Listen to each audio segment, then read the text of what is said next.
స్వామీజీ, బ్రహ్మచర్యం అంటే ఏంటి? అందులో చేయాల్సిన విధి విధానాలేంటి? విధులేంటి? బ్రహ్మచర్యం అంటే బ్రహ్మములో చరించటమే నిజమైన బ్రహ్మచర్యం.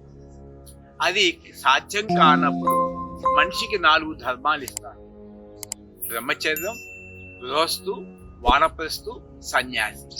ఈ 4 ధర్మాల్ని పాటించుకుంటూ సాధన చేసుకుంటే ఈ 4టికి ఏముంది? నేననే మనసు ఉంది. నేను బ్రహ్మచారినని, నేను గృహస్థునని, నేను వానప్రస్థుని, నేను సన్యాసినని. అక్కడ ఇంకా అహంకారం పనిచేస్తుంది కదా.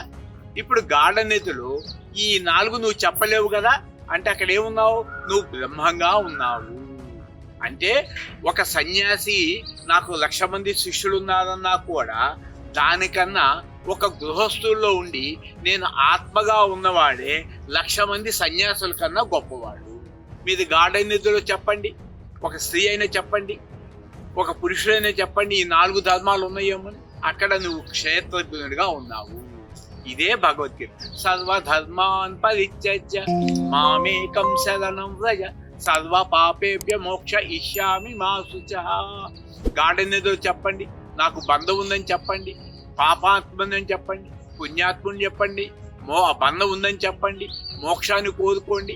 అంటే అక్కడ మోక్ష స్వరూపంగా ఉన్నావు గాఢనిధిలో. ఎగ్జిస్టెన్స్ అక్కడ నీకు నామం లేదు, రూపము లేదు, క్రియ లేదు. అక్కడ నీకు 5 ఎలిమెంట్స్ కూడా లేవు. గాఢనిధిలో చూడండి, భూమంతా నీ మీద పడుతుంది, కానీ నీవు భయపడుతున్నావా? సూర్యుడు ముక్కలై నీ మీద పడుతున్నాడు దేహం పైన, అయినా భయపడుతున్నావా? సముద్రాలన్నీ పొంగుతున్నాయి, భయపడుతున్నావా? అంటే అది ఆబ్జెక్టు, జడ పదార్థము. గాఢనిధిలో ఉన్నావు, క్షేత్రజ్ఞుడిగా ఉన్నావు.